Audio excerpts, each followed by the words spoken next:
Hello, everyone. Welcome to the CFL Weekly Show. It is Shane alongside Cole. Blake and Coach Phil should be joining us at some point soon. It's finally here. Season is finally here. It is week one of the CFL 2026 season. The 24-week grind to Calgary begins on Thursday in Hamilton. Cole, how are you doing? How excited are you on this CFL season eve, as we want to call it? Well, Shane, thank you for having me in, buddy. Once again, I am super excited, man. It is Christmas Eve for all CFL fans, especially the CFL diehards, as tomorrow marks, as you mentioned, kind of the march towards Calgary and who will represent the Grey Cup this year. So as we do on a weekly basis, Shane, I'm just excited to talk CFL football with the boys. Yeah, I mean, hopefully the boys decide to show up soon. That's okay. We could hold it down if we had to. I think so too. Why don't we start off with some fashion news in the CFL? If you guys haven't seen, the BC Lions have ditched their ugly gray fog jerseys that only lasted 3 seasons and have introduced a Pacific Frost white and silver new uniform. They become the second team in the league to have a second colored helmet. Cole, what are your thoughts? What do you think of it? Were you surprised by it? Are you surprised that it's the away jersey and not a new alternate? So yeah, I will start with Shane that you mentioned there, the helmets. That is by far my favorite part of the uniform. I like the gray on gray with the gray helmet with the gray face mask. I think it looks really clean. The jerseys, I think, are like a little bit plain, but I don't think that's necessarily a bad thing. I think when uniforms, you don't want to have like too much flashy because you got too much going on. I think it perfectly kind of complements the helmet. You keep things simple with the jersey, with the pants. I would have maybe liked to see like an orange. I would have liked to see what like an orange BC Lions lettering would have looked like across like the chest. But that being said, man, I am super excited about them. I can't wait to see them in person. I know I was chatting with a few of my buddies that are CFL fans about like, come September, October, when it's kind of some of these like playoff atmospheres under the lights, I think they're going to look really good. So I know some people too, the few people that I've talked with, I do the show over at BC Lions Den with Brian and stuff like that. He actually mentioned the same thing that you did about not liking the fog gray uniforms. I actually am opposite of you guys. I actually really like them. They are no more now. That's actually one of the jerseys that I have, kind of a recent Lions jerseys that they have changed quite a bit in recent history. So it is odd that they maybe didn't go with an alternate. I still do like the gun medals that we have that they wear from time to time, but these white ones are super clean. Yeah, and so I can pull them up for the ones who haven't seen them. But yeah, I mean, I didn't hate the fog ones. I thought it was a unique look. Brian says they look like they were put in a dirty washer. Okay, I wouldn't go that far. But I do think that, in my opinion, I will give BC credit. They went with something different for the road jerseys in 2023. And we always talk about, the same white and like dark color, like it's always the same, blah, blah, blah. And they went with something different. I actually don't hate them. I was a big fan of it from a, uniqueness standpoint. I think I'm surprised that they got rid of them completely and aren't keeping them in rotation at all. Me too. I was expecting them to kind of probably make it their third or fourth jersey. I'm just so glad that they are bringing back the silver helmet and the silver pants. Yeah. The silver pants. I cannot wait to see them run out with like that white jersey with the black pants, or run out onto the field with the black jersey and silver pants, and even bring out the silver helmet with the black. I can't wait for the jersey combinations. Yeah. They're just one step closer from going back to the orange. And I thought, in my opinion, if they were to, because I like their home one. I really do. I think it's nice. I agree. I just want them to go back to the orange, and they should just have an orange, the white, and that their blackout. Get rid of the gunmetal. I hate it. Well, there's not really there's not really a need for the gunmetal anymore as much as I do kind of enjoy it. Especially it runs a little bit of nostalgia for me. Like I remember the 2011 when they rolled the original gunmetals out and how pumped and exciting that was.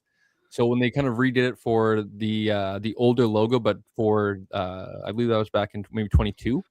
I was super excited for them, but now when you have a home black, it's kind of like you don't really need that. You have the away white. I would agree with you, Shane. I think the next step is you go with an orange jersey as kind of like your alternate. You can wear it on the road, you can wear it at home, and kind of really dive into your colors a little bit more. Yeah, and like again, I get it. Um, but I'm also excited that, I mean, this might just be a me thing. Um, I'm excited for the fact that they have a like a different color helmet. So yeah, if you haven't seen it already, I'm assuming most of you guys have. This is the uniform that the BC Lions unveiled today. Yeah, I'm not too sure what you think, Shane. I think, like I said, the only thing I would like to maybe see is what that BC Lions print would look like in like an orange. Yeah, I would like to see that. Other than that, though, as I said, I think it looks super clean. And when you have something like a flashy silver helmet, the silver pants, I think you tie it in with a nice, clean, simple jersey. I like that. But my only thing I would just like to see what would kind of be that option and how you would how would that be displayed, especially with the orange outline around the numbers. I think that would pop really well.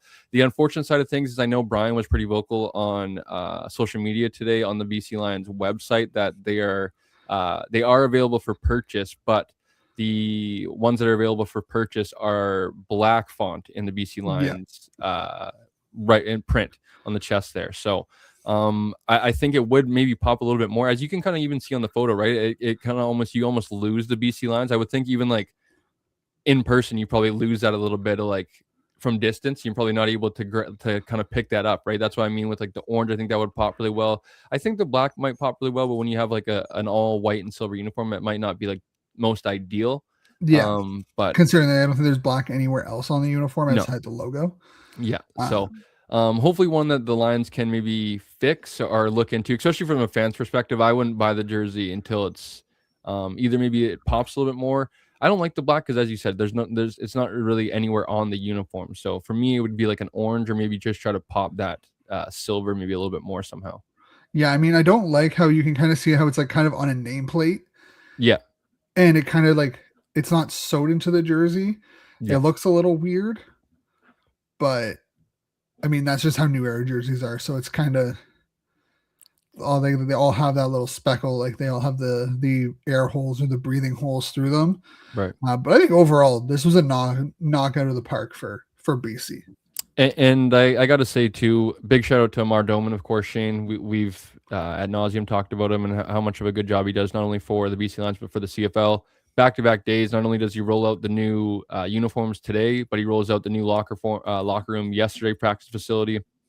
And it's not, you know, NFL standards, it's nothing like that, but it was much better than what had previously been in Surrey. And I think this goes a long way to, this isn't a permanent home for the BC Lions. This is something that Amar Doman did for just a temporary kind of, whether they're going to move out of Surrey, whether they're going to really tear it all down and then start over. So him dumping this money into it, I think is just awesome. And it's time now to just reward your owner for all the hard work, money, and effort that he's put into the team. Yeah, I mean we'll go into it a little bit later with the guy when the guys show up, but I think for BC you've kind of for a bye week they've probably had the most productive bye week a team could have, right? Yeah. You have the unveiling of the new practice facility or practice locker room in Surrey, BC, like you mentioned, and then obviously the new away jerseys. For me, the big thing, and this might sound kind of snobby, is the fact that they're using a completely different helmet. They're introduced a new silver helmet. They're not going to have that black. They're now the second team to introduce a secondary helmet. Are more teams going to follow suit? And if so, what other team, like what could teams come up with? Yeah, I'm excited, as you said, Shane. You just to tease like the black and silver or something like that, and how could that combination look together? I'm pretty pumped for some of those that get rolled out for sure. All right, we brought in Coach, who might be having some technical difficulties, but after missing last week due to some technical difficulties being in Regina, he's now here. How you doing, Coach? I'm living. I'm actually in Saskatoon right now till Monday. Stoon. I got nightmares from that place. I bet you do. I bet you do. Shit. Hey, it looks like Blake's gonna be the last one. Not surprised. Not Well, I surprised at thought all. Blake was gonna be on like maybe 5 minutes, a little late. That's what it sounded like, but clearly he had other plans. But Coach, you saw the BC jerseys. Mm-hmm. What's your opinion on them? I love them. I think they're fire. I think more teams need to uh, adapt and kind of do something different like that. Now, I'm not expecting Hamilton to sit there and do like an all white or that's not part of their color palette. But it's nice to see that, man. I do like it. I fuck with it, and more teams need to give it a chance. Yes, I sir. can't wait for BC and Saskatchewan. If Saskatchewan doesn't roll out the obsidian green versus BC for whenever BC's in Saskatchewan, it's a massive issue. Week 2, baby. Next week. Yeah, so they need to roll it out. I don't care if it's the home opener. Roll out your obsidian green against that that silver white look. Mm-hmm. Best jersey matchup of the year. But I need the Riders to bring back, and I mentioned, I think it was last year when I talked to Craig Reynolds, they were going to bring back the all black look before COVID. I want that all black. That's all I need. If they do that, I'm cool. Too much. Why? Every team, almost every team has one nowadays. Yeah. It's getting to the point where it's just boring. Shane, or the Riders pull out all white or something. There's only so much you can do, but that all black for the Riders with that green and that white. Yeah, Riders should bring back the silver. They should do what BC just did and bring back the silver. I want to see Toronto bring back the jerseys they wore in that late 90s with the Argo. With Jason the Argonaut on them that had either on the crest or on the shoulder patch. Yeah. Jason the Argonaut was a fantastic logo. But I don't want to see I do not want to see Ottawa pull out those red, blue, and goddamn the Rough Rider, the failed rebrand of the Rough Riders in the early 90s. Yeah, no, that could stay buried. Stay buried. Now, if you want to introduce some gold to the black and red, that would be cool. But I can't see them bringing the red, blue, and gold. That was awful. Nah, I don't. I think that what they're doing right now is they're having fun with it. As long as they're not going to do the whole Nike color rush thing. Hey, look at this motherfucker showed up. Look at him. Look at him. Look at just the head, just a floating head. We need to get Blake an actual setup. We seriously do. I don't know if Blake has to take a passport photo or a mug shot, but all you ever see is head. Yeah. Need to hold it out a little bit more. Put it on a table, get a stand. Maybe sit up, back against the wall. Yeah, man. Like, why you always leaning against the wall like a petulant little high school kid? I don't know, man. I need to be comfortable. Are you grounded, Blake? No. He was banished. Banished to the room. He's that brother that goes upstairs and never comes back down and sees some shoes. Bedroom kid. Yeah, Richie Cunningham. Blake, how you doing? Running late. Good. Yeah.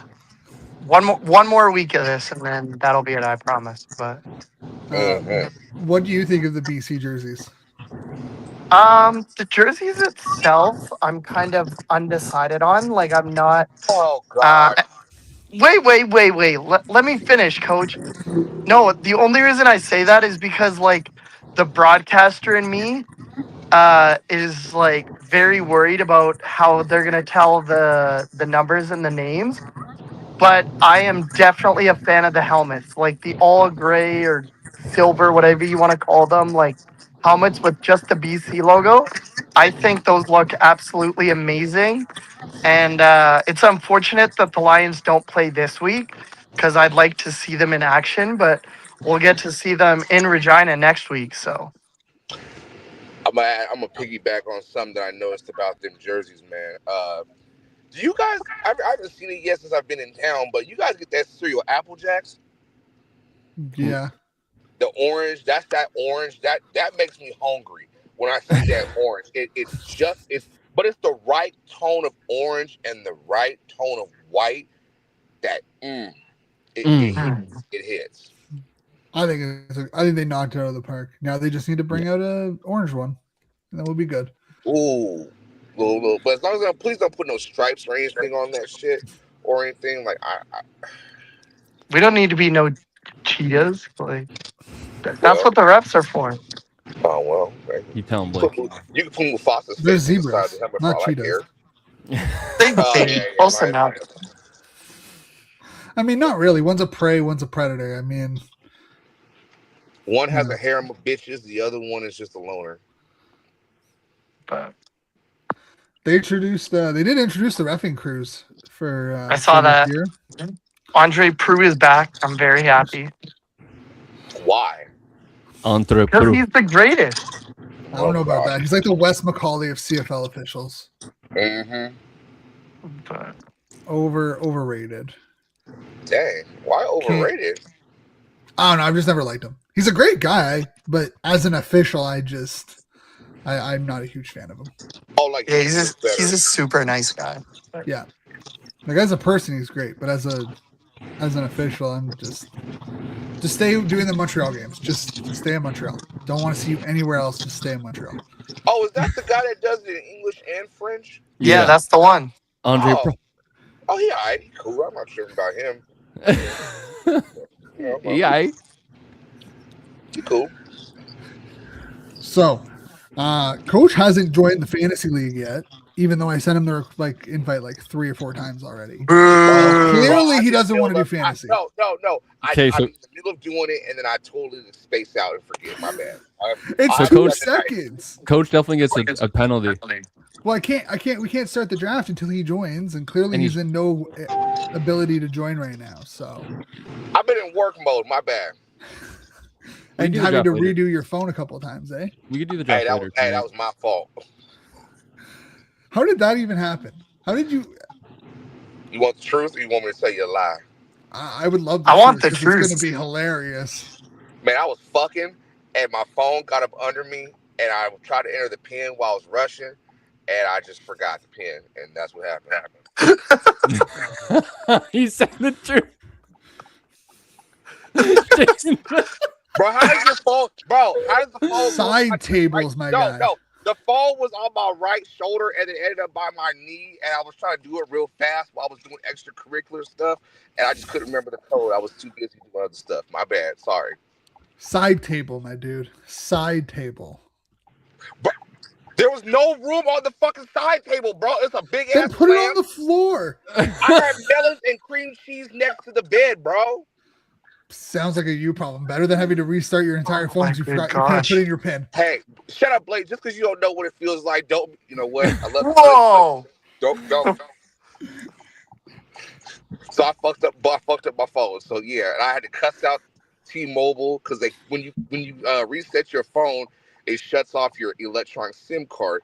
So I was about to have a full temper tantrum, but we figured it out. So we back in business.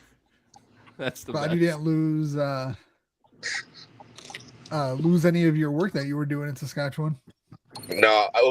Well, one of the interviews I even forgot my iCloud password because who really logs their iCloud? Like very rare do you do that, and I forgot it, but I left and was able to reset it. I got my stuff, so we're good. Coach, we've been logged in their iCloud. To be fair, true. You're right. I forget my iCloud password on like a monthly basis. I reset it way too much. Apple's probably like, "What is this guy doing?" Yeah. Like Mine is saved in my notes. So if my phone ever got stolen, I'd be screwed. How you gonna remember? No, see, my notes are locked, but I just always forget to put them in my notes because I have a list of all my other passwords. And I just keep forgetting to put it in there. And then I'm like, oh, well, I forgot it. And I don't want to deal with this right now. So I don't do it again. And then it's not for another month. So I go 2 months without logging in because I just forget my password and don't really care to reset it. But then they sit there and get upset with you because Apple has this weird thing where if all your passwords are kind of like the same or even close to each other, It's like, Never oh, make you reset it. Yeah, it's Yeah. like, brutal. all right, dog, all right. I'm trying to That's remember shit. Why you gotta make it hard? I'm gonna just make my password. That's what I'm Yeah. gonna do. I did that in high school with my phone password. I just made it as just wrote password. That's genius. But before we get into this week's games, do you guys have anything you want to talk about around preseason? What you guys saw? Any surprise cuts? Cole, you want to go first on the Lions side? Who are you trying to team me up for? I'm trying to think quickly here. I was gonna say something, but I don't want it to be negative. Maybe we'll just save it for the end so we can get a little more fired up. But I just feel like in terms of like surprising cuts, obviously I think Blake Floyd trying to team me up for like Hergy Mayala was one. But I think you could kind of see in the preseason with like some of the younger guys emerging, what was kind of written on the wall. I think the one that comes to mind is Peyton Logan out of Toronto. I believe that got released because they don't really have any like kind of clear cut backs. Obviously, he was with Calgary last year. I think got injured, and then Dietrich Mills was the guy, so he kind of is like in limbo. You don't get much reps. So I would say him, and kind of curious to see if he really lands anywhere because I think not only is he a good running back, but he kind of adds that like explosiveness as a returner as well. Yeah, I know Cole just mentioned Hergy Mayala. I was a little surprised by Deontay Ruffin as well, just because he did have previous CFL experience. I believe he was with Montreal at one point, Cole, and Calgary as well. So anytime someone with previous CFL experience gets cut, but it's a bit of a surprise. But the Lions aren't strangers to doing this as well either. Like they did it with Marcus Sales in favor of Ronald Kent a couple of years ago. But I was very pleasantly surprised to see that three Lions draft picks from this previous year in Nick Senecal, Jet Elad, and oh gosh, DeMontignac. Nate DeMontignac all made the opening day rosters. So Technically, Jet isn't. He's on the 6th game though, Blake, because he's not going to be ready for. I wouldn't be surprised if Jet even plays this year, to be honest. They just yeah, put but him on the he 6th is game. technically on the roster, but Yeah, he's not active though. He's on the no, 6th no, game, no, I'm no. pretty sure. So he's not on the opening day roster. But I get what you But mean. but a couple of first year receivers in DeMontignac and Senecal. I was always, I mean, you can go back and look at our mock draft. I drafted Senecal in the mock draft. I was very happy. I was surprised, but I was happy that he fell to the Lions and I think the 5th round or whatever. And I think he has sneaky good potential for this year. So I'm interested to see. He also had 2 touchdowns in that preseason game in Winnipeg. So I'm interested to see what he can do when the stuff starts to fly for real, starting officially tomorrow night, of course. Coach is muted. Riders, I think that Okay. there really wasn't many surprises. I think the only one that I was really surprised about was like Mario Anderson because they kind of hyped it up a little bit online. But for some reason, I guess in the groups that I'm a part of when it comes to writers, they hype everybody up. But not really anybody that was like of note that got released that, other than like DeAndre Lamont from Winnipeg. But everybody that got released kind of just was who they were and got released. The only thing, Shane almost did it there too. Shane, before you go, the only thing I'll say is that I was watching our friends at the Turf District podcast last night, and Ed Hervey was asked if any of the Elks were cut, just they were cut because they refused a practice roster spot, and he flat out told the reporter that no, like everyone that was cut was just cut. No one refused a practice roster spot, at least for the Elks. Yeah, I mean, I think there's that element. I think for Ottawa the biggest one was Dylan Wynn, but even then he was probably going to be that 5th or 6th defensive tackle.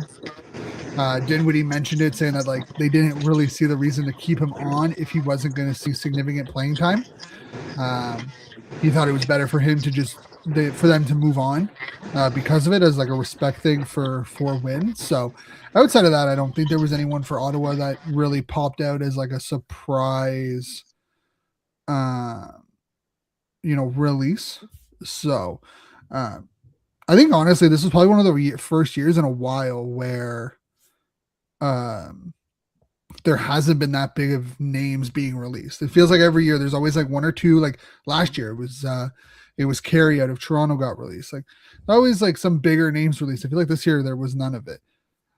So, but we haven't mentioned it. We should probably talk about it a little bit before we really get into this, like a preview of this week's games. The new TV deal. Yeah. Just quick hot takes. Good job, Shane. Feel like we have to talk about it. Yeah. I got some takes, man. I'm pretty sick of go right ahead then. Every fucking buddy complaining anytime anything changes with the CFL. It's ridiculous. And I'm gonna preference this by saying I'll start with I totally understand people that come from don't have a lot of money and this truly hampers them and they're not able to afford this. But if you break it down and it's $25 a month, $6-7 a week, like, and you can't afford that, I think there's some like you need to refocus your life. Don't go to McDonald's twice a week. Don't cut it. Like, you need to cut some shit out of your life. I grew up in a single parent household.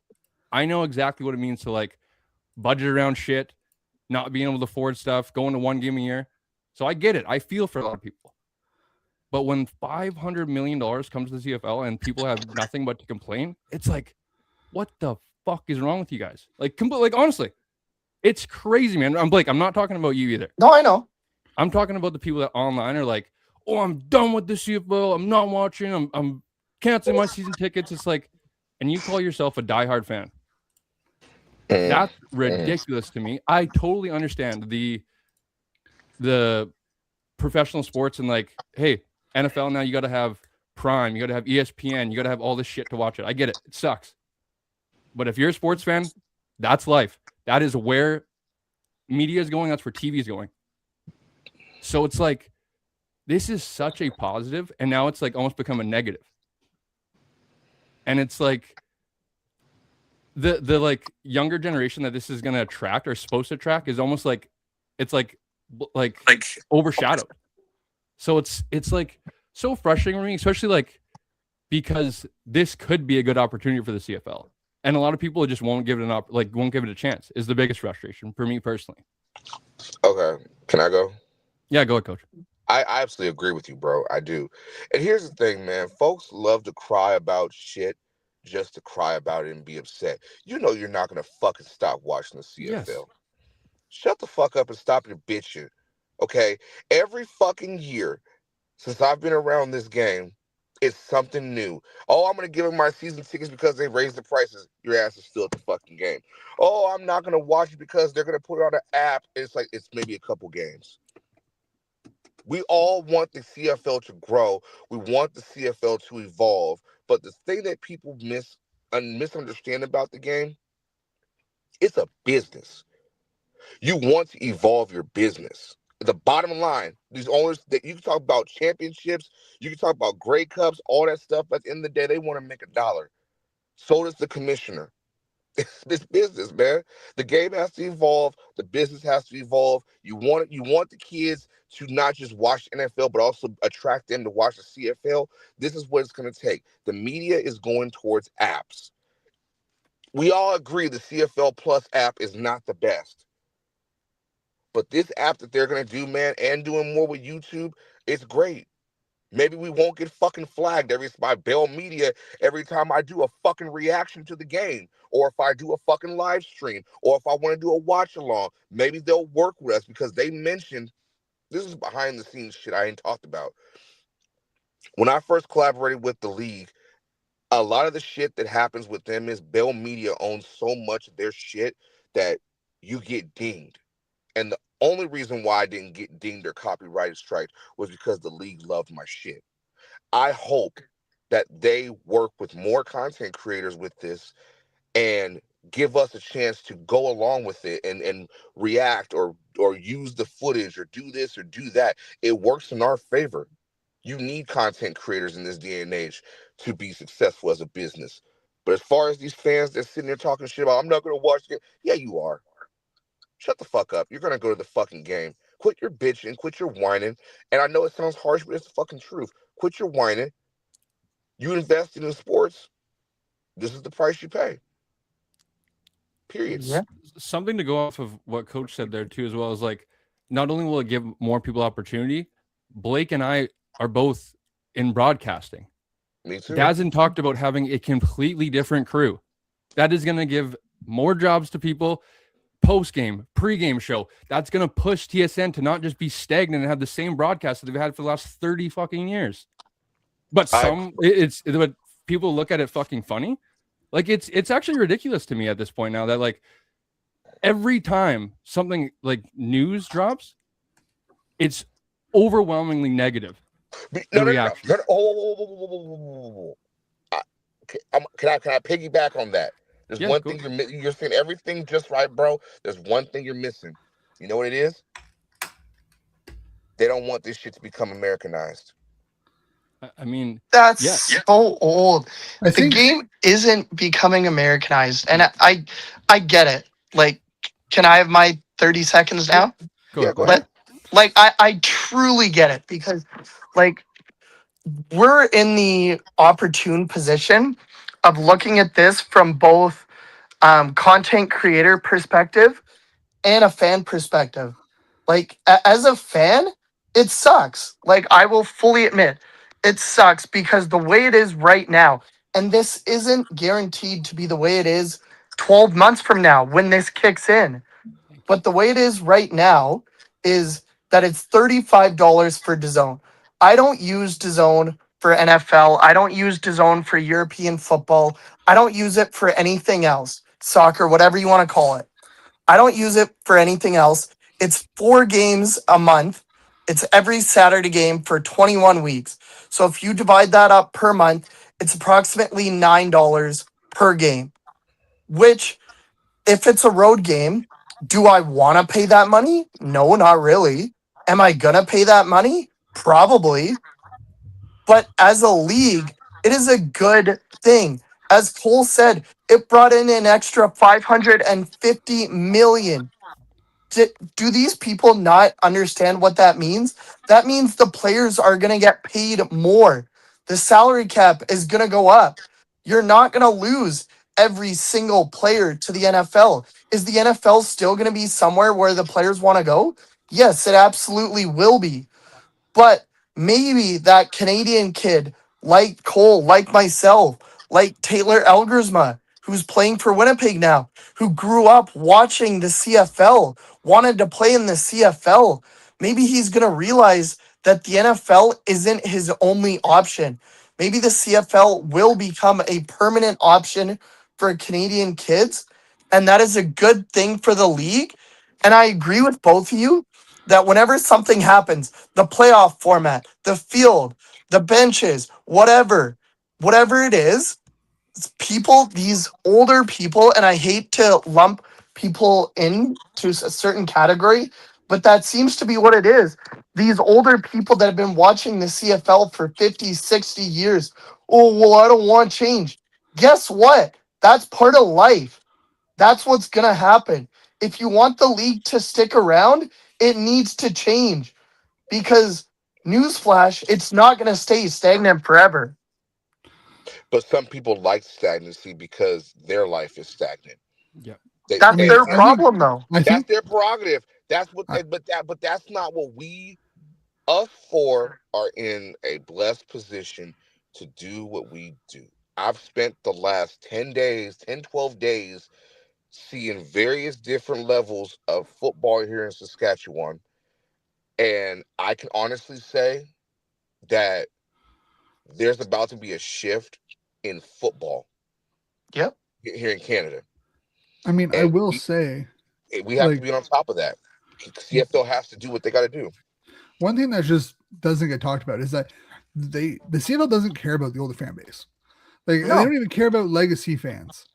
Like, this move isn't for us. It's not for legacy fans. It's not for people who've been watching this game 5, 10, 15, 20 plus years. It is for new fans. No, it will never be about. It will never ever be about. I know about like 15 people personally that pay for DAZN purely for the NFL.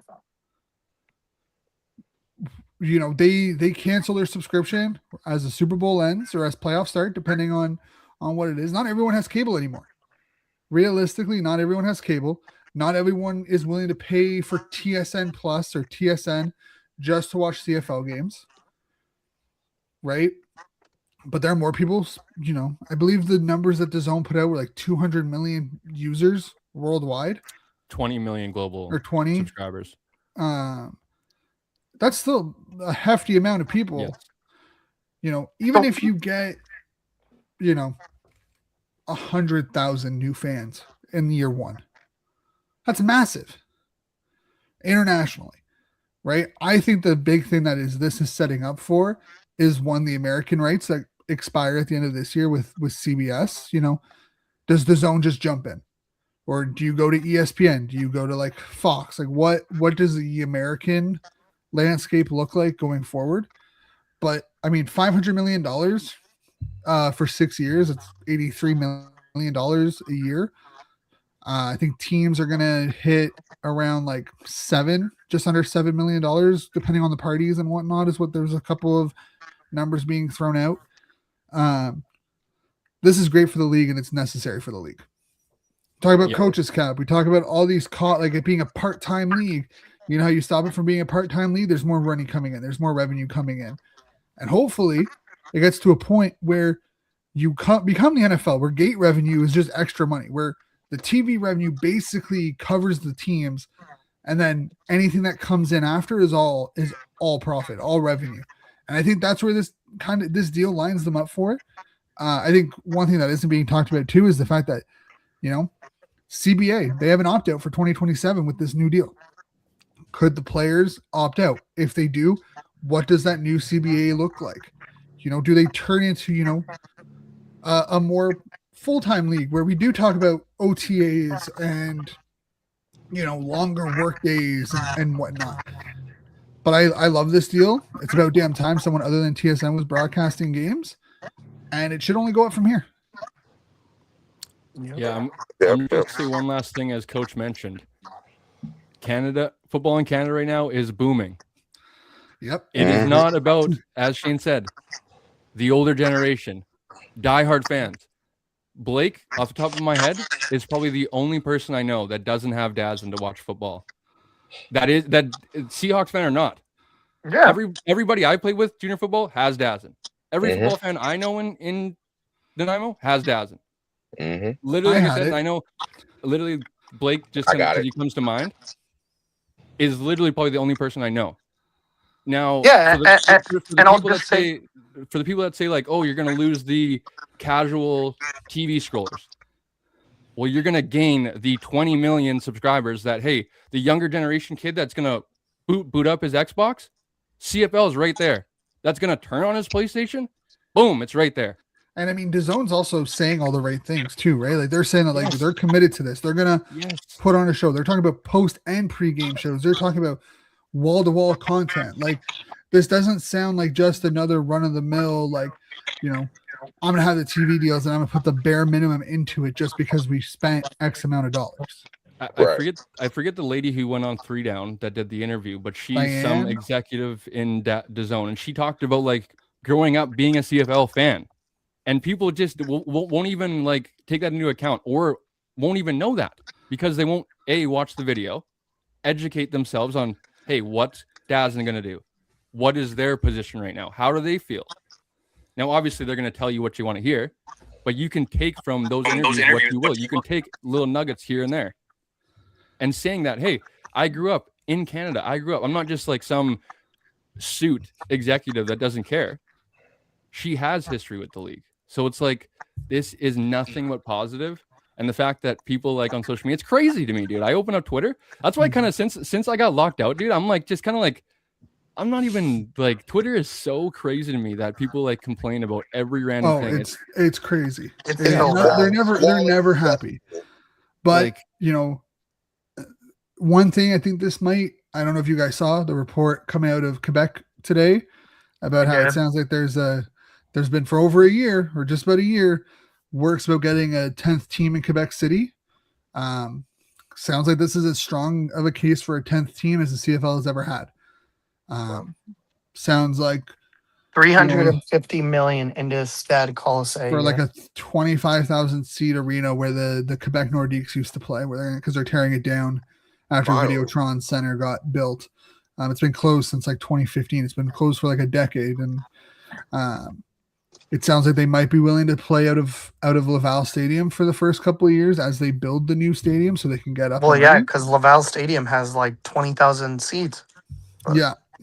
So my thing with all these rule changes, with all the like playoff changes, with this media contract, if there's not expansion by 2030 in some way, even if an announced expansion, like, hey, by 2031 we're gonna have an expansion team in Laval, they're gonna be the Quebec City, whatever's. If they don't have that by the end of this media deal, I think it's a waste. I think it's gone completely to waste. But it does sound. This is the time. It sounds like this is as close to a 10th team as the CFL's ever seen. Yeah, hindsight's always 2020. But if like Shane said, they didn't have anything by 2030, you would think something went wrong. Like at this point, it wouldn't make sense at that point. Yeah, like everything coming out sounds like the rule changes especially the playoff format. Like, yes, there's everything that he's saying. Either he's lying out of his ass, or there's expansion. He just doesn't want to, bite the bullet and announce anything before anything is signed. So I would expect that a 10th team is on the horizon, and that's going to be, hopefully we're all doing this show still in however many years that it takes, but hopefully we'll be having an episode. We'll be sitting here talking about an expansion draft, and hopefully it could be, hey, who knows? It could be as early as like 2028, but hopefully we'll all be sitting here talking about an expansion draft. Wouldn't that be something? So we getting picks, or where are we going now, boys? Yeah, let's jump in. We got the first. To be clear, we're gonna do our draft later. Is that what we've determined? I think we have to. We have to wait for Coach to join. So all right, I will do it after the show. God damn. So we have to do like after 8 o'clock. I'm unavailable after that. Oh gosh. Well, actually, it's Coach's fault. Shut up. I reminded him like 3 times to join. Blake, what do you? It's fine. I'm used to auto drafting. Do you work tomorrow, Blake? I do not work tomorrow. No. We can do it tomorrow at some point. Do it tomorrow, like midday. Midday sounds fun. I can let me pull it up and switch it over before we. Blake, what time works for you tomorrow? Like, what if we do noon? Yeah, noon's fine. Noon is fine. Oh, yeah. Or does noon work for everybody? Yep, works for me. That's noon. That's noon Pacific. Cool. Let me just reset everything. 1 o'clock here. Yes.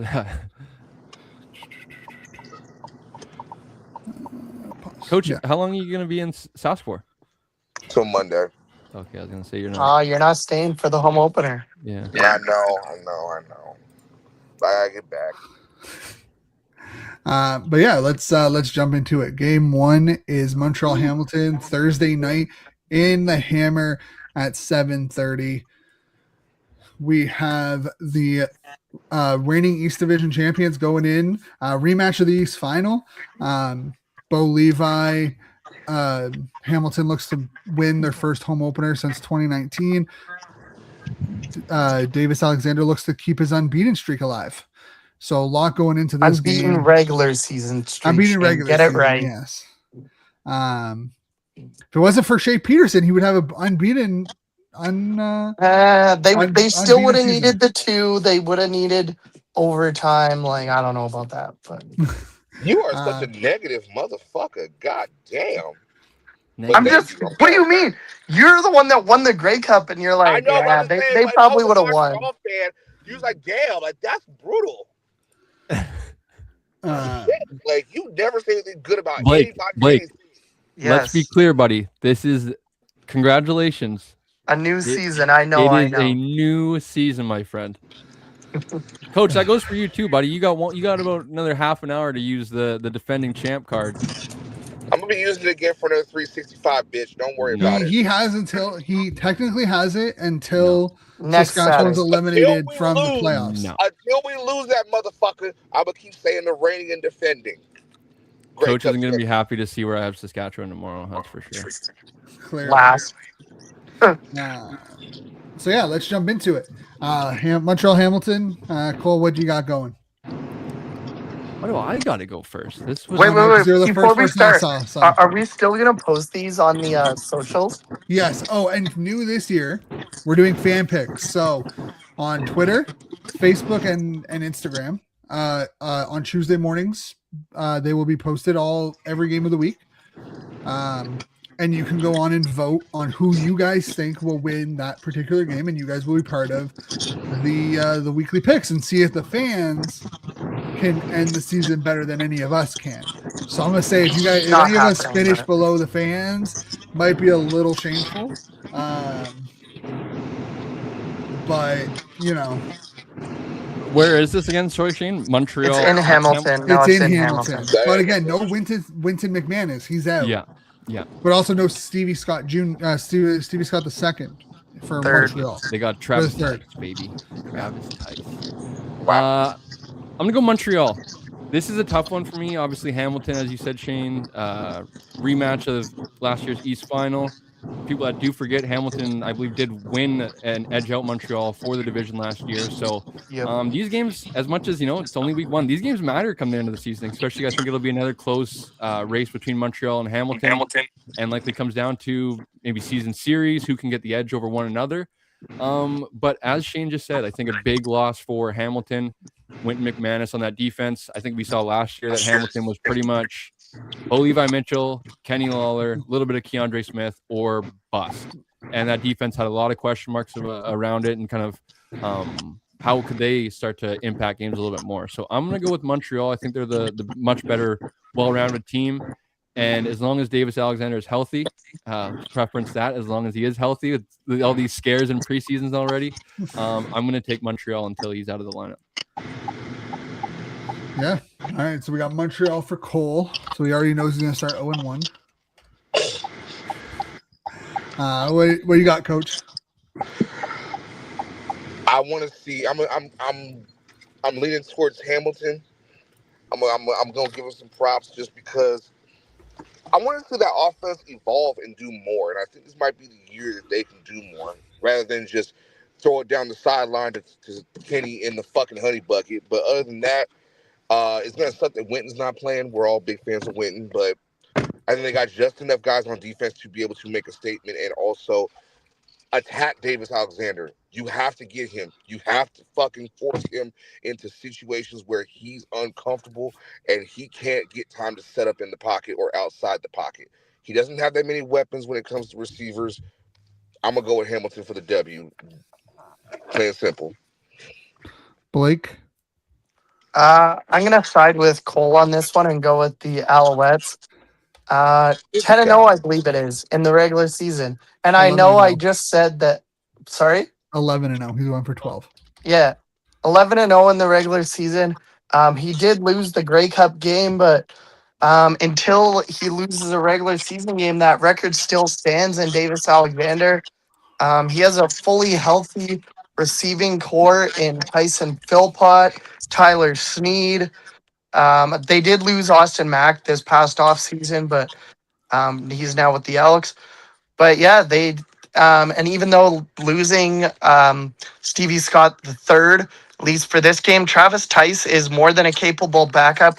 He was the starter for them for a lot of last year until Stevie Scott the third made his mark. So I think losing Winton McManus for the Tiger Cats is going to be pretty big. It might be a shootout, but I would take Davis Alexander and the Alouettes offense in a close one over the Tiger Cats tomorrow night. You know what? Can I throw one thing in real quick, Shane? Go for it. I think this is the year where we have to see Tyson Philpott be the definitive one for Montreal. Yeah. You had Austin Mack, and even though Austin, even after they won the Grey Cup and he went down to Atlanta and tried to make an NFL, he's still recognized as it was still a 1A, 1B thing.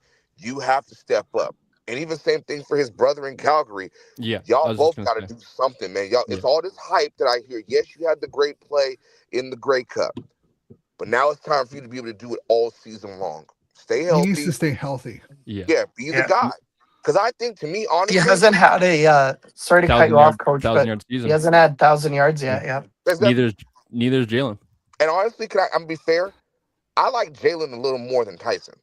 I think Jalen has more to his game than Tyson. But Tyson is the more technical player.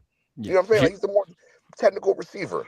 But Jalen was always the better one growing up.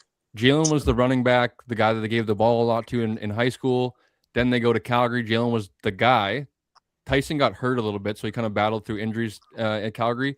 And roles kind of reversed when they went to the league. And Jalen was kind of the guy that was a little bit more quiet. Tyson popped off. So he won the Grey Cup year 2. But I agree with you, Coach. Like, for all the hype, I put out top 15 list. Of course, all the time, I'm like, I love the Philpots. I'm a BC guy, but I always get flack from their friends. And I'm like, I'm the biased one, but you're commenting for your friends. That should be higher. But I love the Philpots. They need to stay on the field. They both neither of them way have too much. Neither of them have 1,000-yard seasons. They get bruised up pretty easily. But they're high wire players that you know you're gonna take a lick. They're gonna get hit a lot. They're not the biggest guys in the world. They're 6'2", 210, 205. I think they're a little yeah. They're bona fide like top 10 talents. They just both need to stay healthy, and that's not hating. That's no, it's I'm just sure facts. they want it too, and like I know they do. So I hate people for coming at me for that. They think I'm like a hater, and it's like I had him 12th. But we're not even gonna talk about the top 50 on this episode, just for anyone who's watching and why we haven't mentioned it. And we're not getting into that discussion because if we did, we'd be here for another hour, and we're not doing that on this episode. Maybe we'll do something separate, but right now, not happening. That is. How did Brady Oliveira go from 1st to 7th? Like, seriously. I don't know. I also don't know how Justin Hardy goes from 18th to 50th, but we're not going to get into this discussion because we'll be here for another hour. I'm going with Hamilton. I feel like split. This is a very big season for Scott Milanovich and Bo Levi. I think this is kind of a make it or break it for you. I think this is their best opportunity to get to a Grey Cup and win a Grey Cup. So coming out on fire is like mandatory for them. So I have a feeling that they're going to go in. They're going to go in guns blazing. I think Bo wants to prove that he can win one with Hamilton and be the guy that, I think him winning a Grey Cup for Hamilton would kind of solidify his career as one of the best quarterbacks to ever play in this league and arguably the best quarterback of his generation. So I think for him, it's what's that face for? You don't think Bo Levi is one of the best of his generation? Who would you put over Bo? Who would you put over Bo? Yeah.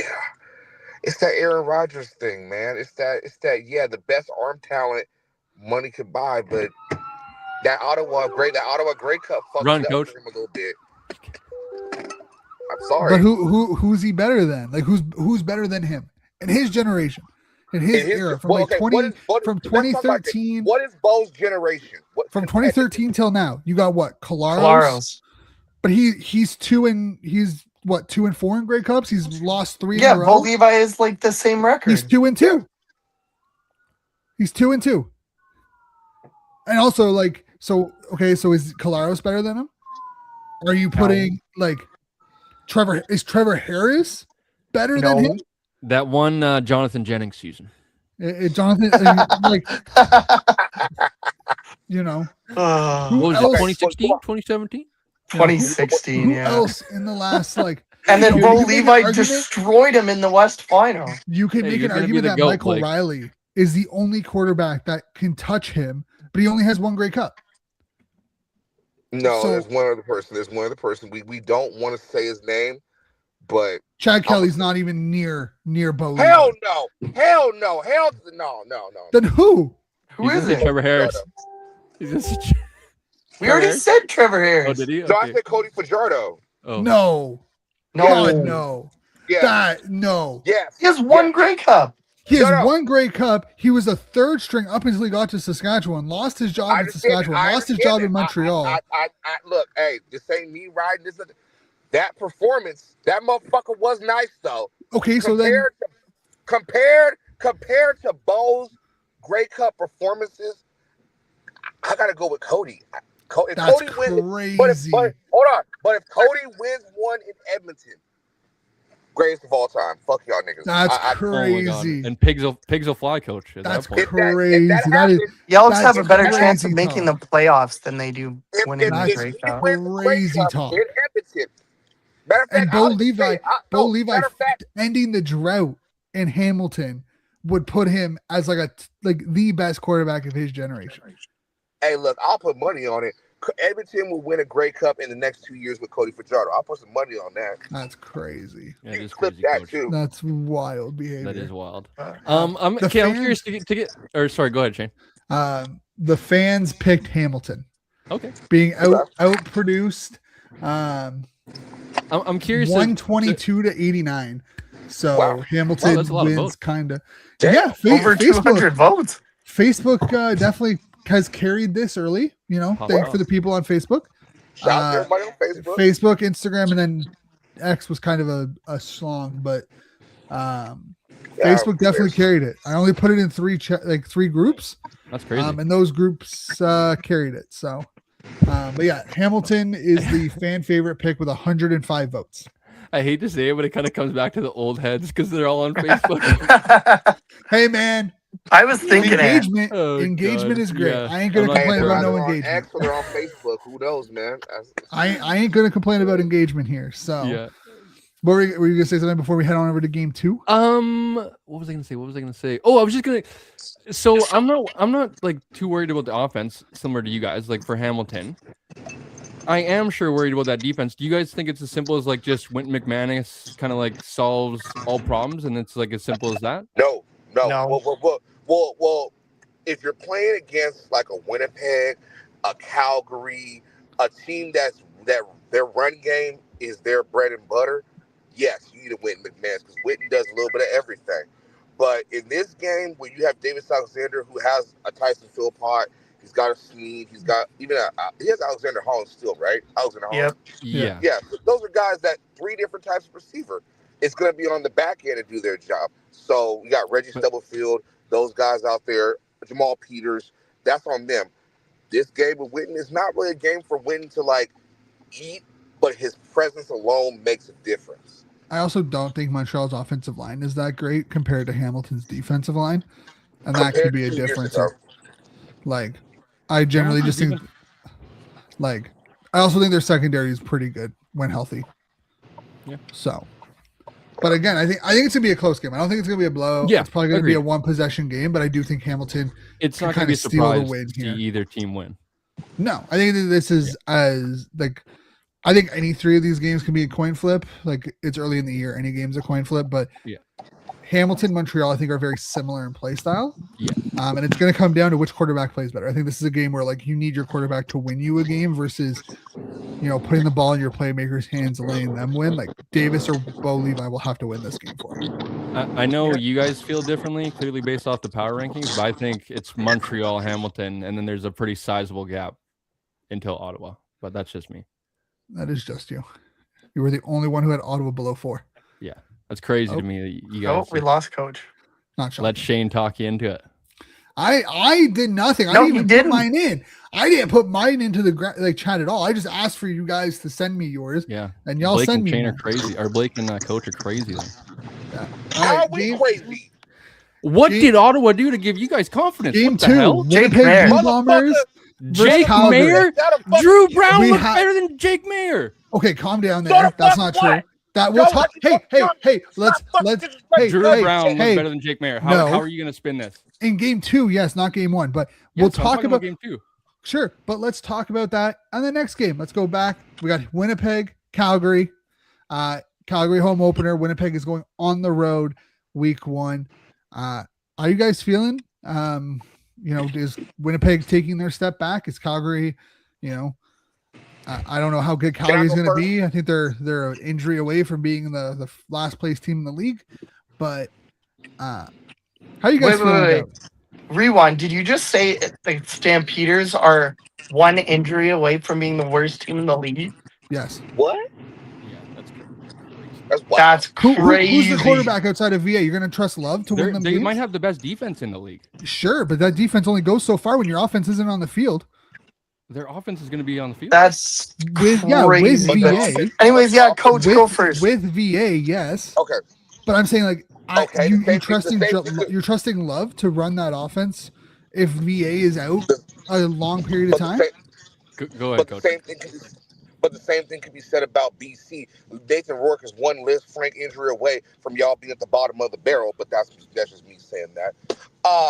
Chase Bryce looked good in the preseason, but anyways, go on.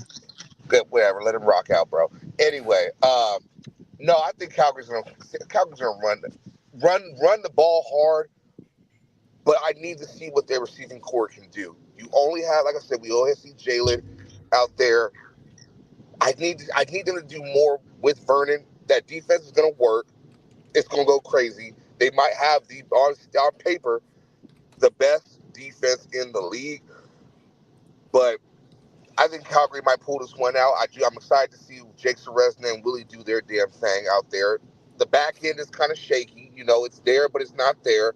And offensively, it's going to come down to Coach. It's going to come to Zach, Brady, and that offense doing what they do. Who knows? But I think Calgary's going to pull this one out. So I just want to put out who's out for this game for Calgary. Sheldon Arnold, Clark Barnes is questionable. Reggie Begelton's out. Maurice Blackwell is out. Anton High is out. Jalen Hutchinson is questionable. Thomas Jack Cardilla is available. Ben LaBrosse is available. Florin O is available. Paredes is questionable. And Tights is available. And for Winnipeg, Clercius is out. Schmeichel's out. Novak is out. Oh, I better change my Santos Knox is out. He's done for the year. Cam Allen is out. Ethan Ball is out. And then Williams and Eli are both questionable for the Blue Bombers. And just in case people forgot who was out for Montreal and Hamilton, for Montreal, it's Hakeem Harris, Devontae Dedman, Des Holmes, Gabriel Lassard, David Perellis, Stevie Scott III, Zachary Franklin are all out. Shamar Bridges, Devin Cromwell, Jonathan Dennis, Tyjon Garbott, Arvin Husini, and Winton McManus are out, and Braxton Hill is questionable for the Tiger Cats. So, some big names on all four teams to start the year being out. But when Hamilton does get Shamar Bridges back, it's going to be a problem. Yeah, that Paredes injury gives me a bit of pause because he's been almost as reliable for the most part as Sean White in BC for many years for the Calgary Stampeders. But I'm still going to go with the Stampeders. It is their home opener. I'm sincerely hoping, and yes, this is the Blue Bombers hater in me, but I'm sincerely hoping that Father Time fully catches up to the Blue Bombers. I know it kind of caught up to them last year. They finished fourth in the West, had to cross over, but they almost did upset the Alouettes in the Eastern semifinal. They got behind big early, made a big comeback, took the lead for a little bit, and then the Alouettes kind of pulled it out of the fire at the end. So I'm hoping that maybe this is the year the Blue Bombers missed the playoffs entirely, finished last in the West. I just don't trust anything they did in the offseason, so I'm going to go with the Stampeders on this one. Yeah, I'm going to Go ahead, Coach.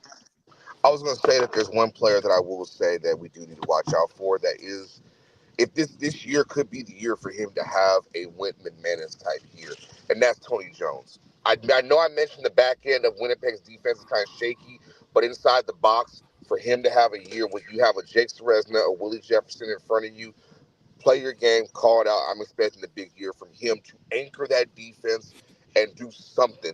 Even though they're older, he's in his early 30s. He's got vet experience. I want to see what he can do with that against this Calgary offense.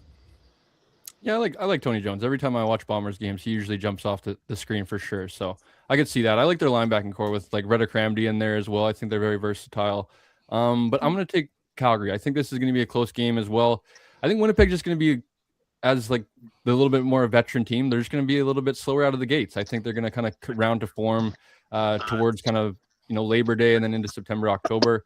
And I think Calgary's the more kind of like continuity team as of now. And I know there's not really many new pieces going into Winnipeg, but when you look at like Kim White, Zach Collaros, I know all things that are coming out of training camp is like that rapport has been great and they're like looking awesome in practice and stuff.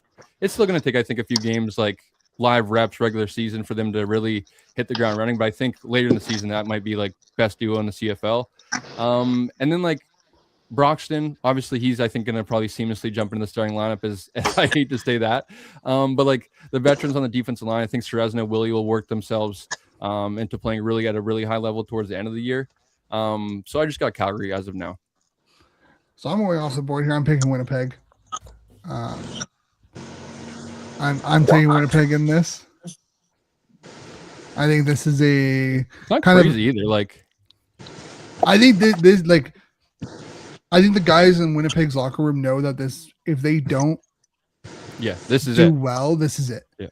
Like if like the veteran guys, like the Stanley Bryant, the Willie Jefferson, those types of players, the guys who've been around for a while, they know that if they don't do well this year, like it's it. There's no way you can run it back with this core again in 27 if they don't perform well. So I think there's going to be a little bit of extra, like, juice in their tank for this game. Going on the road, they didn't do overly well against Winnipeg or against Calgary last year, so they'll want a little bit of a redemption there.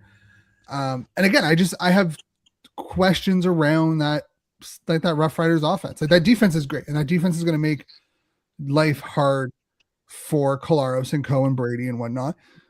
But we talked about it. Like, what are we going to see out of the receivers without Bagleton? And Barnes is questionable. Is Philpott going to stand? Like, who's going to be that next man up in the passing game? And I think that alone creates some questions on how fluid that offense is going to be. You can rely on Dembski, right? Like, you can rely on Oliveira. There's a little bit more comfort with Winnipeg's offense. Add in the fact that they added Broxton to an already pretty solid offensive line, even going against arguably one of the best defensive lines in the league. I just have more faith in Winnipeg getting off to a strong start than I do Calgary. Yeah, I don't think that's a crazy take, Shane. I think you could see either team winning. The one thing I would say, though, that name I'm surprised you didn't mention is the Stamps having Dietrich Mills. And I think how much that kind of comes into play for their offense and going to be able to keep them ahead of the chains. Doesn't really, like, it obviously is going to come down to VA and having to pass the ball in the CFL. It always does. Yeah. But you also have the ability to, like, out of the gates, you have Dietrich Mills in the backfield. Like, we don't have to drop back 40, 50 times. Right. Like, but if you get, right those, if you get in those second long situations, right. Sure. If you can, if you're Winnipeg, you kind of know that Dietrich Mills is going to be the guy. It's just like Winnipeg with Brady Oliveira, right? Like, that Calgary's defensive game plan is shutting down Oliveira and forcing Collaros to throw the ball. Yeah. I would assume that Winnipeg is going to go in there with the same mindset around Mills. It's like, hey, if we force VA to throw the ball into, again, with some of these guys, that we can make a play on the ball. Mm-hmm. And I don't trust the Calgary receiving core to manage that versus a Winnipeg receiving core. I'm expecting, when it comes to both offenses, they're very similar. You get in those second and long situations, a slip screen is coming. Both Dietrich and Brady can catch the ball, get in space, and get you a first down if you're in a second long situation. But who can step up as far as outside of the guys that we know with all these injuries, who is going to step up and make a name for themselves in these offenses? That's the only thing. We know what Winnipeg kind of has, but what does Calgary have to offer? And what do they have that we don't know about just yet? That's all I'm curious about. Yeah, that is a big thing too, like that we are going to see, whether it is in this game or not. Like, there's going to be a lot of not a lot, I shouldn't say, but like the first year players that have impact that we aren't taking into account, of like the Jalen Hutchings, the Hicks from last year, right? Like these guys that were like, Calgary's defensive line looks pretty whack. And they And like, come how in healthy is Hutchings? Because that's like he got released because he was hurt, right? well, released from the NFL, you're saying? Yeah, he got released by the Vikings because he was hurt. So like, how healthy is he, and how quickly can he get up to game speed? Right? Like, I just think they got like having Flo. I know Flo's on the injury report also coming well. off of an injury though, right? So like, how quickly can he come up to game speed? I think pretty quickly, but that's just. I think so too, but it was a leg injury. Who was it? It was an Achilles, wasn't it? Yeah. I think it might have been ACL, but I could be wrong. Either Achilles, way, ACL, like coming off of an Achilles or ACL, like how quickly can he recover from that?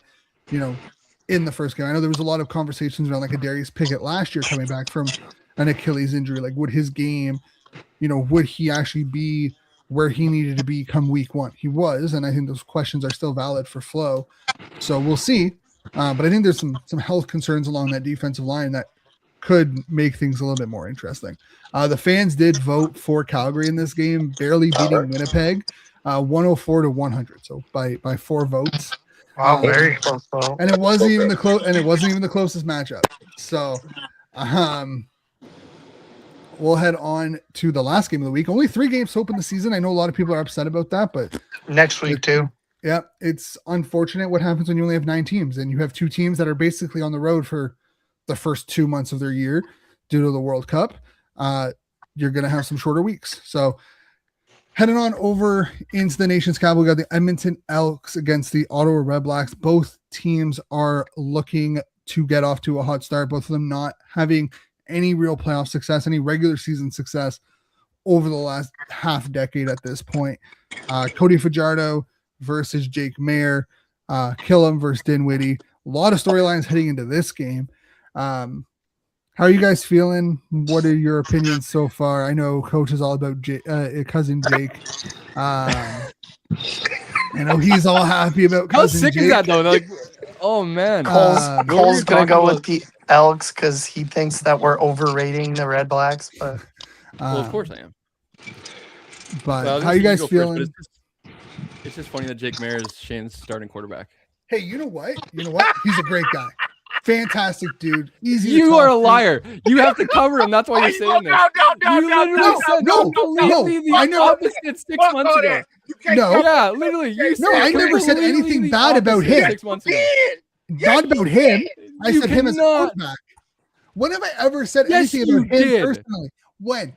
Oh my God, Cole, get him. When did I say anything about him personally? Not Shane about him as a quarterback. Hard right now. Football. You said you basically. I'm paraphrasing now. You said he had the job in Calgary. He wasn't shit, even though he led into the playoffs. Then you said he had this chance when he played Calgary when he was with the Riders and they lost. Him as a quarterback, yes. But I've never once questioned his character as a person or said no. We're not talking about that. We're talking about Shane, as nice as that is, though. He's been very honest about that. I've been very honest about my opinion on Jake Mayer as a quarterback. I'm just saying. As a person, Shane, as nice as that is, I get the compliment. We're talking about football here, brother. We're a football show. Sure, but I can't talk about Don't what be I like, he's a nice guy. You literally were like, this guy. Shit right there. Didn't you see like I'm not gonna lie. Didn't you see like the Red Blacks had like the worst grade in free agency just because of Jake Mayer? Yeah, because Jake Mayer as a quarterback is a lot. My opinion on Jake Mayer as the quarterback versus Jake Mayer as the person can be two completely We're not things. talking about him as a person. Yeah, we're not talking about him as a person. But I'm him as a quarterback. Yeah, and I'm saying that he's been a great interview so far. He's a great person to talk to. We don't care about that. On the field. So I'm just saying that as a quarterback, I still have my doubts. I still have my worries. I still don't think he is as, I don't think he's going to take Ottawa Look to at the this guy trying to tiptoe around what he wants to say right now.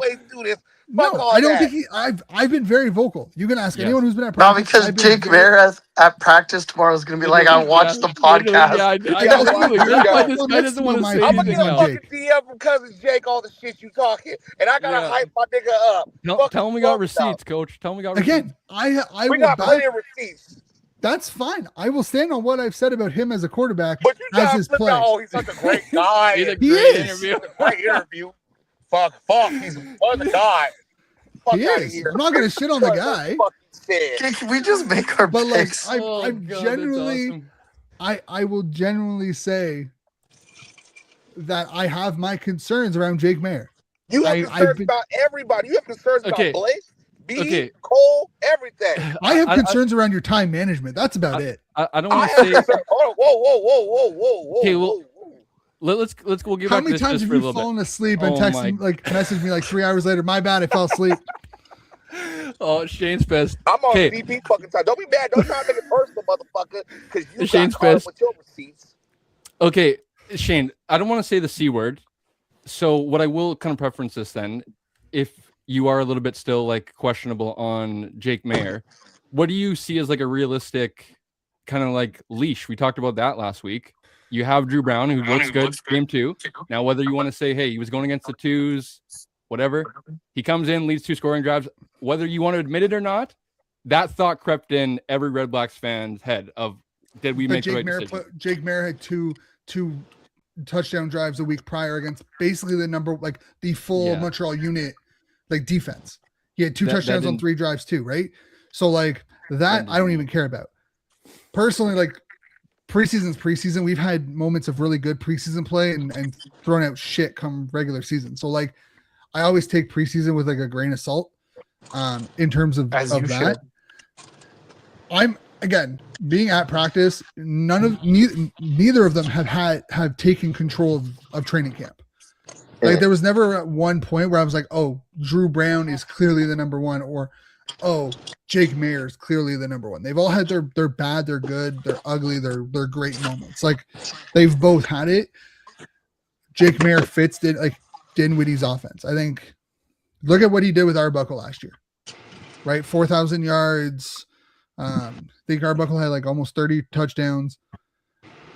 Mayer's leash gets shorter and shorter when he costs them games. That's what it's going to come down to is can Jake Mayer hold on to the ball? Dinwiddie's offense doesn't require him to throw 30, 40 times a game like we saw with Drew Brown last year, where he was throwing 40 passes a game because they didn't have a running game or because you also didn't have a running game. We didn't have a running game, but we also had Condell who didn't want to call any running plays on first down. Right. Everyone knew you were going to throw it on first down. I'll some real shit though. I gotta go cover this game, but can I just throw my pick in real quick? Yeah. All right, I'm gonna go with Ottawa strictly because we joke about Coach Jake Mayer and all that, cousin Jake, but I think with him being in Dinwiddie's offense, I agree with you. It's not going to task him to do way too much. It's going to task him to do just enough down the stretch to have ball control the game, and you're going to face an Edmonton defense that it has its moment. It had its moments last year. It may not be the same defense, but we're going to see what happens. But I'm looking forward to seeing this nasty defense that they got on paper. Will it match up to what they have and what we've seen? You got A.J. Allen. You signed C.J. Revis. The secondary is a little better. Shane, you know better than anybody else how they're looking out there. So we're going to see. So I'm going to go Ottawa on this one. Yeah. Coach, where are you going? Who are you watching? It is the Saskatoon minor football, their U16 championship. So I'm going to cover that, get some footage of that. And Friday, I have a meeting with Football SAS. We're working on something, and I'm interviewing Ryder Varga on Friday as well too. So be on the lookout for that. And we're staying busy right now. Yeah, nice. Well, enjoy the game. Coach. We'll catch you here next week. All right, Blake. Fuck you. Woo, woo. Okay. Oh yeah. I'm guessing you two got Ottawa as well. I got Ottawa. Right? Yeah, I'm picking Ottawa again. Yeah. I have my doubts around Jake. Yep. Go ahead, Cole. Looks like you're gonna ask a question. So. No, you go ahead. Because you're about to go. Go ahead. Like I have my doubts around Jake. Obviously, like if he goes out and he balls, I'll eat my words. But Dinwiddie's offense, if you look at them last year, you look at even them with Chad Kelly, like he doesn't need to do a lot. He just needs to put the ball in his playmakers' hands. Like this offense is very much driven off of, the running backs and the receivers getting the ball in their hands, letting them go to work. So if Jake Mayer can kind of minimize the turnovers and, I honestly don't expect him to throw for 300 yards at any given time. I think the sweet spot's around 250 to 225 with passes around like 23 to 26 pass attempts a game is, I think, the sweet spot for the offense. Anything more for Jake Maier, I think that's when you start getting into some questionable territory with him. Blake, you want to throw your 2 cents in, bud?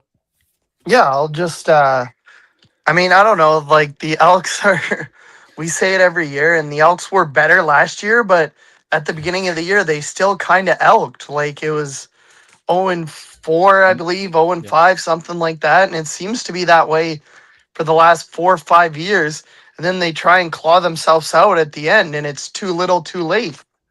So I just think, as proven by our power rankings that Shane, Coach, and myself had, I think the Red Blacks might challenge Hamilton for that number 2 seed in the East and a potential home playoff game.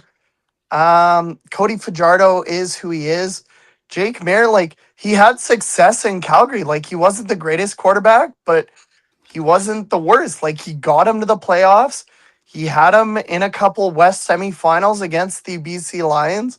So I just think that this is Ottawa's game to lose. It is Ottawa's home opener as well. So I am going to go with the Ottawa Red Blacks. Sorry, I don't want to do this, but it just came to mind because Blake mentioned it, and I don't want to do it because Coach just left. But Coach's Fajardo take was crazy. Holy I swear to God, he did that Holy just to get his smokes. wi- Yeah, get that his was riled not. up. Yeah, that was That not, has to be a troll event. Holy smokes! Sorry, Blake just brought it up though, and Cody Fajardo. I think this game is very important for both clubs, and I would definitely agree. I think Shane makes a ton of great points, and obviously, case in point, like he's been out there covering Ottawa all training camp. I do think their defense is much improved. I feel like I have questions, especially Shane's questioning the quarterback situation. Like it's a quarterback driven sport. I have a little bit more faith in Cody Fajardo, Taylor Powell being able to get it done. That definitely is do I want to hitch my wagon to Edmonton right now? No, I definitely don't. But I think their defense, whether you want to say was a little bit kind of like slow out of the gates last year. They had all these additions. They wanted to be like this better, this big unit. I think their defense will be a little bit better. And then I think their offensive line hopefully it obviously comes down to Cody holding the ball, but hopefully not get him hit as much. And then Justin Rankin, I think, is one of the budding superstars in the CFL after last year. I think he's going to be another 1,000-yard back. So getting him over 1,000 yards and kind of keeping the offense similar to what Shane said about like Ottawa, right? Kind of like similar to a game manager. You get over like 35, 40 attempts. That's where you're really starting to really kind of put Cody in danger, Ottawa's quarterbacks in danger. You really want to kind of lean on your defense, try to run the football, take advantage of some big plays, getting the ball in your playmakers' hands, as you said. And I could see this one kind of like the other two games maybe being like the slower kind of slugfests. Maybe like this is one where like a big special teams play kind of comes into play and really flips the game on its head. Yeah, that's fair. What were the fans? You said it was the fifth one was close. So this one was actually the least voted on game out of all three. Edmonton beats Ottawa 80-77. I wonder why people just didn't want to vote. Yeah, maybe they again, they're two worst teams of the last decade, like last half decade. That's kind of this one's a toss shoot because of it. So but Edmonton is the fan vote. So Cole, you were going with Edmonton? Yes, correct. So kind of a good split around the Calgary Winnipeg game, and then the Hamilton Montreal game. We both split. I went different with the Calgary Winnipeg game, and you went different with the Edmonton Ottawa game. Nice. So could see some gnarly movement after week one. Yeah. But you boys free tomorrow? You guys actually gonna be able to sit back, watch the game, or Blake you gonna be? I'm gonna be busy, I believe, so I'll catch the highlights and whatever. Yeah. I'll be getting home just as the game, about an hour before game time, because there's this fair type thing at daughter's school that we're going to. It's kind of like a fundraiser event for the school, so going to be doing that, and then get home probably 6:30, 7, and then get it up and running. Yeah, I'm So- excited. It's so weird to hear 6:30 or 7. It's funny. I'm just so used to like 5. Well, yeah, because I mean, you guys are out west. You guys have some time on your hands. I don't know so- how the East Coasters do 7 or 8 p.m. starts, man. I like nod off for Canucks games at 7.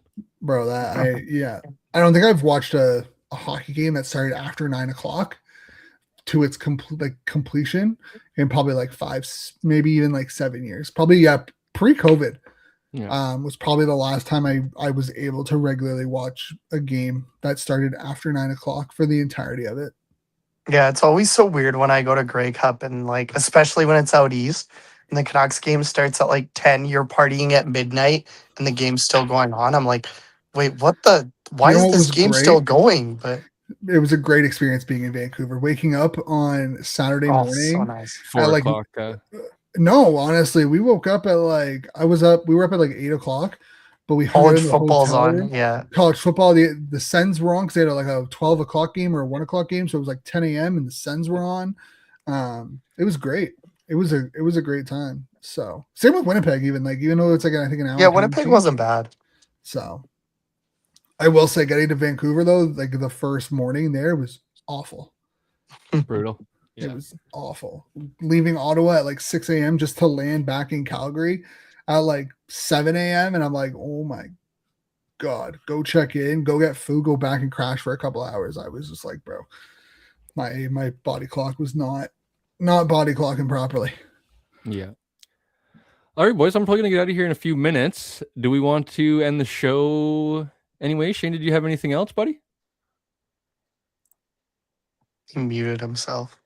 Blake, what about you? You might have. Do you have anything spicy for me? You have any bold takes? Any?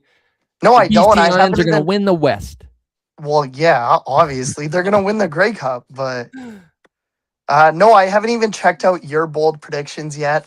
I kind of think that, like I said, I hope the Blue Bombers finish last and just miss the playoffs entirely. Maybe if I have a bit of a bold prediction, I'll say that the Elks and the Red Blacks both make the playoffs this year. Elks and Red Blacks. Okay, I like it. Shane, do you have one? I don't know how bold. Doesn't have to be. It doesn't have to be bold either. It can just be like a prediction or. My prediction is that like Calgary and Toronto are the worst two teams in the league. Okay, I think Toronto's probably That's a little fair. bit more like, it seems possible, and Calgary could be like one that you stand on. That's And a bit bold, yeah. end of the season, you're like, I told you so, for sure. I don't know. VA hasn't proven to be that he can handle a full year, and I really that quarterback situation is very, very loose. Yep, So, for sure.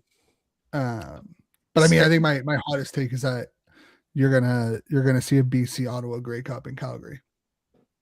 Okay. BC Ottawa. Yeah. I'll take it with the Lions beating the Red Blacks, but No, I'll take it too. I have a feeling that like again, Jake I think Mayer is Dinwiddie- not beating Nathan Rourke in a Grey Cup. But no, okay, but I think Dinwiddie beats Buck Pierce again. maybe. I think William Fields beats Buck Pierce again. Willie Fields. So I don't know. It's Yeah. kind of hard to discredit a guy who's won 2 Grey Cups in like a 5-season span. It's like betting against O'Shea, right? Yeah. I have a feel ton of like it's- respect for Dinwiddie. I think it's just, it's also not an overnight thing too, especially with Toronto, right? He didn't win right away. No, it took him a year. Yeah, so I think Ottawa's in a good spot. I do, like especially with Dinwiddie kind of leading the charge. I just think Yeah. playoff kind of walk. Yeah, the I mean, streak and run. the expectation is, Yeah. I think going into this year for me is like just host a playoff game, winning record, host a playoff game, build Yep. some confidence, and then next season go for the Grey Cup. But I know in that locker room, it's they believe they can win the Grey Cup like all other 9 teams, and I don't care how this season goes. If it's not a Grey Cup win, it's going to be a disappointment for the coaching staff. Yeah, I don't Yep. know how much of a bold prediction this is or take, but I did have it or did include it in my predictions post I did today.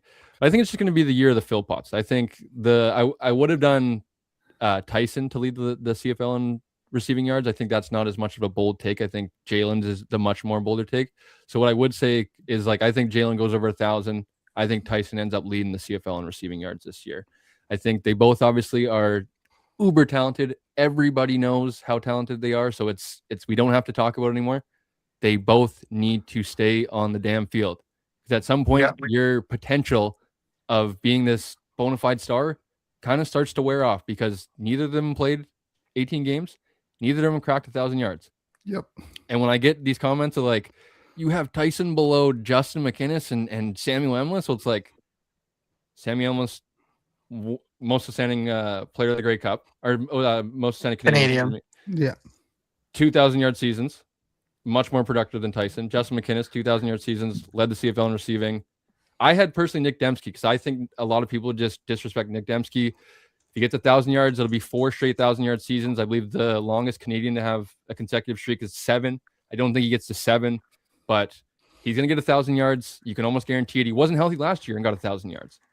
Like, people need to, I feel like, put a little bit more respect on Nick Dembski in terms of like, he almost kind of got this generation kickstarted of like the 2015-16 young receivers coming in and contributing right away. Nick Dembski was that young guy, and now he's the OG. So people are like forgetting about him. It's crazy to me. If we're talking players, like a player, I don't even want to say it's a hot take. I feel like it's calling it a hot take is disrespectful to the player.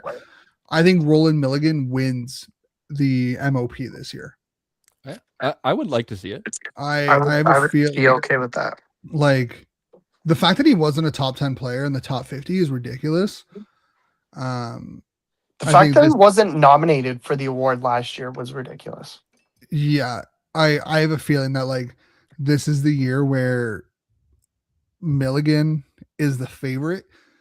I can also see a guy like, maybe Betts has a better start to the year, right? He doesn't go like 7 weeks without a sack. I think the thing is that unfortunately for the players is like, luck comes so much into this of like having to stay healthy. You don't get rolled up on freakishly in a pile. Like all these guys. But I have a feeling like this is the year that like a defensive player wins the MOP. You're gonna have an MOP and a defensive player of the year who does it for the first time since Solomon. Yeah. I always butcher his last name. I apologize. Won it in like 2014. So I want to just, before we wrap up, we said this would probably be an hour. It's now an hour and a half. So this is kind of what happens to the show for anyone who's new watching. We try to set a time. We still cut down our time significantly. True. There were some times in the first couple of years where we were like 2.5 hours. But the NFL has gold patches, right? They wear the gold shield for, award winners. How would you feel like if the CFL did something similar where they got to wear a gold shield on their jerseys? I'd be fine with that. Yeah, I think it would be sweet. I think it would be a nice little, I know it would be copying the NFL, but I think it'd be a nice little touch to kind of acknowledge those award winners. Just like kind of how they do like the Walter Payton Man of the Year patch and whatnot.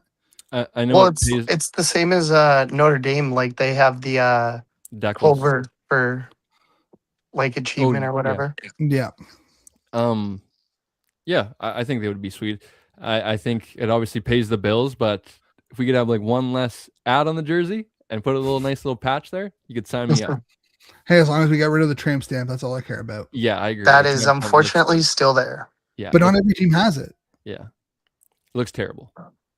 Like I think Winnipeg is one of the only teams that still had it. I haven't seen it at all during the preseason. No, it was there during the preseason. I saw some pictures, but for Winnipeg, yeah. But outside of that, I don't think any other team. I know Ottawa and Montreal didn't have it. Hopefully, it doesn't become mandatory. I don't think it'll be mandatory. I hope not.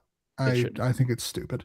Yeah. Remember when the CFL had tramp stamps like of the team's logo on their jersey? I do. I didn't mind that a little bit more. Like I could actually, it wasn't as bad. Like looking because it's the logo. But when I see it's just, I don't know, something about like just an advertisement. It just kind of feels like it was definitely a choice. Yeah. But all right, that's all for today's episode, folks. Thank you all for tuning in. Anyone who's on X, YouTube, Facebook, remember to hit that like, share, subscribe button. Send this to your friends.